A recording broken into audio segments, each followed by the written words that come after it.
Eu acho que algumas pessoas, por causa de um certo senso de preservação subconsciente, elas precisam se convencer de que não existe alternativa melhor para aquela vida que elas estão tendo e para aquilo que elas estão fazendo.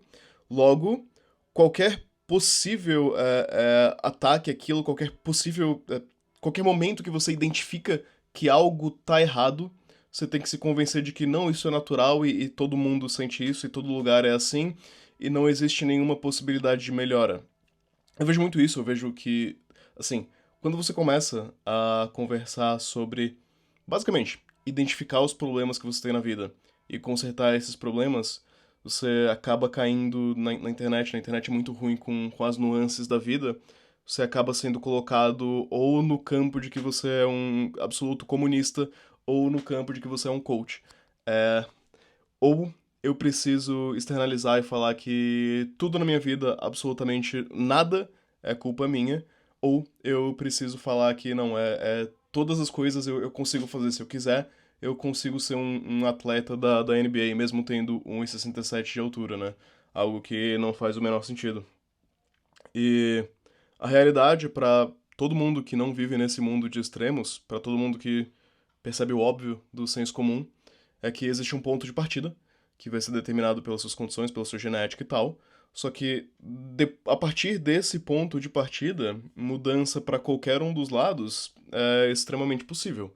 É bastante possível. Eu acho que todas as pessoas que já entraram numa academia na vida já perceberam isso. Já perceberam que, pô, depois de poucos meses você consegue levantar o dobro de peso que você estava levantando antes. Todas as pessoas que já estudaram algo difícil na vida, né, que adquiriram habilidades técnicas, boas habilidades técnicas na vida, percebem que claramente, através do estudo, você consegue criar habilidades que te possibilitam a criação de coisas que agregam valor para as outras pessoas, né? É extremamente óbvio para quem não vive no mundo da lua. Enfim, a pessoa que tenta se convencer de que. A pessoa que tem uma dificuldade em identificar que tem algo de errado, né? Porque o primeiro ponto de melhoria na sua vida é você identificar que existe algo de errado, algo a ser melhorado. E eu acho que eu fiz isso muito ao longo da minha vida, as pessoas.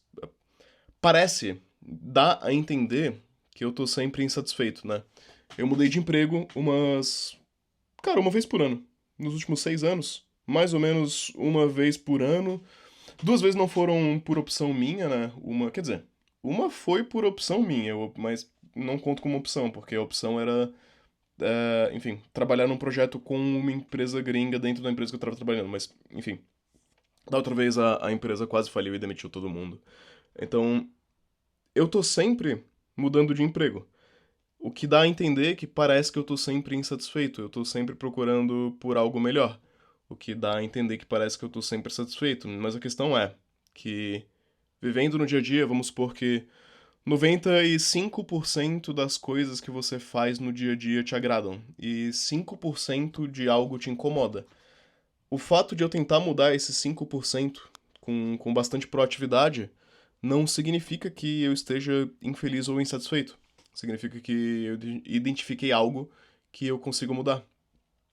Eu fiz um vídeo falando mal da Alemanha, basicamente por que que não vale a pena pra mim e por que que existem lugares melhores pra mim. E eu deixei bem claro o pra mim, né? No título do vídeo tá escrito porque pra mim não vale a pena morar na Alemanha. E pra mim realmente não vale a pena. Na verdade, a grande maioria das pessoas concordou comigo, né? Aquele vídeo tem 98,5% de likes. Engraçado que alguns alemães comentaram, né? Todos os alemães que comentaram concordaram comigo. E a maioria dos brasileiros que comentaram, eles concordaram com metade ou um pouco mais da metade do que eu falei. E foi o vídeo que eu mais fui xingado na vida. Eu fiquei surpreso. Eu fiquei muito surpreso que o fato de eu falar que a Alemanha tem uma crise imobiliária, que os trens são ruins e que é um país burocrático, deixou as pessoas muito ofendidas. E eu fiquei pensando sobre isso. E eu cheguei nessa conclusão, né? Eu acho que essas pessoas precisam se convencer de que a vida nova delas é absolutamente perfeita, porque provavelmente elas saíram de uma situação ruim no Brasil e elas vieram para uma situação que é bem melhor na Alemanha. É óbvio. Todo mundo consegue entender isso, né? Mas a partir desse ponto, ela precisa meio que se iludir que absolutamente todos os aspectos são perfeitos e melhores, porque se houver uma pequena rachadura na imagem que ela criou, né, quando você entra no emprego novo, tudo parece mil maravilhas. Em algum momento essa imagem começa a rachar, e quando as rachaduras acontecem, você começa a identificar coisas que te incomodam, e você tem que, de fato, botar na balança, né? Isso tá valendo o custo? Isso tá valendo o meu esforço? Será que não haveria algo melhor? E essa introspecção é um pouco incômoda mesmo, né? Isso é algo que o seu cérebro busca ali a homeostase, ele busca ficar de boa, né? Seu cérebro quer, basicamente, que você sente numa praça, tome um café e não se preocupe muito com a vida, né? Esse é o estado ideal.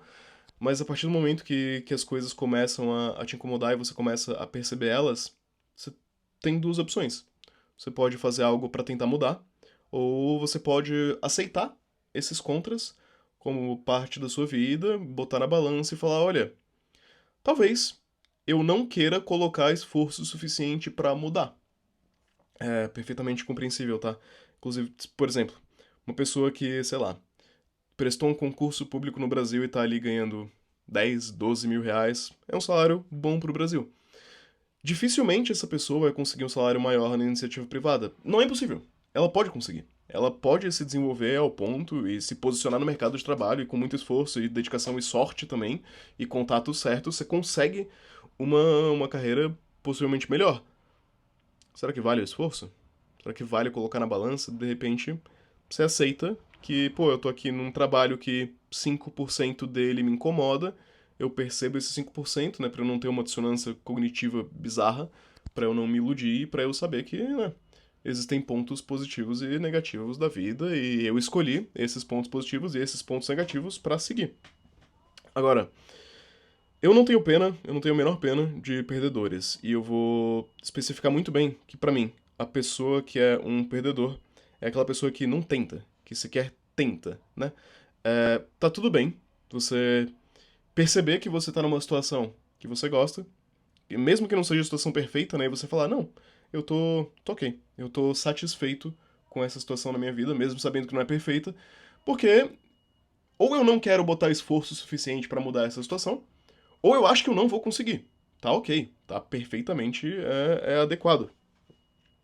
O perdedor, pra mim, não é a pessoa que, não sei, que joga uma partida de futebol e perde, não é uma pessoa que corre nas Olimpíadas e é o último colocado. O perdedor é aquele que nem tenta, né? É aquele que tem uma vontade ali no subconsciente que às vezes ele nem consegue identificar, que tem muito medo e que não tenta. Então ele começa a descontar as frustrações em outras coisas, ou começa a se convencer de que qualquer tipo de mudança é impossível.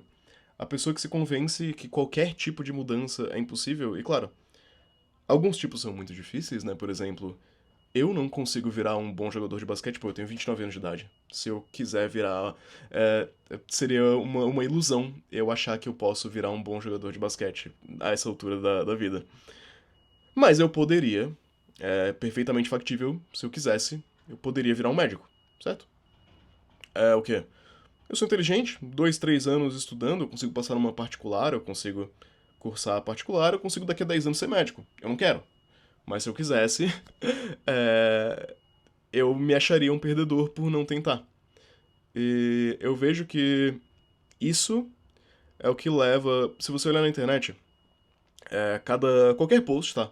Isso vale pra todos os posts. Todo e qualquer post que você vê na internet vai ter. E que tem assim: 10 mil pessoas que viram aquele post. Pelo menos umas 10 a 100 são completos imbecis, né?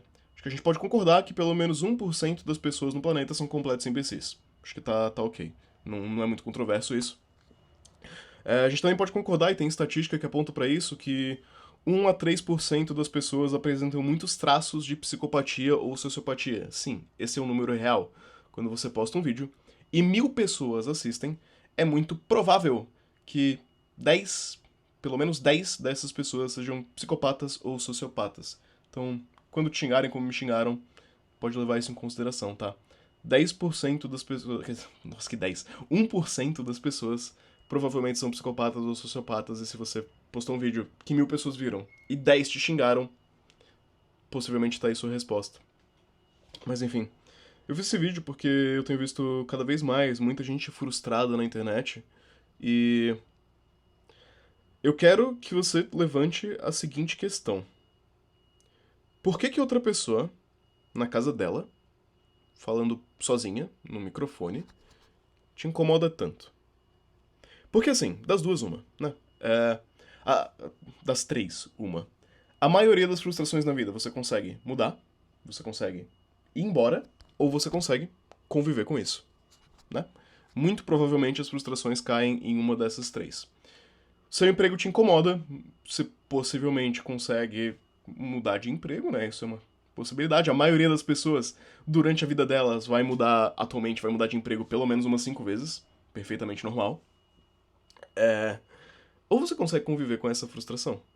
A pergunta é: se algo, alguma opinião de alguém aleatório na internet, é isso que eu sou só mais um aleatório aqui na internet.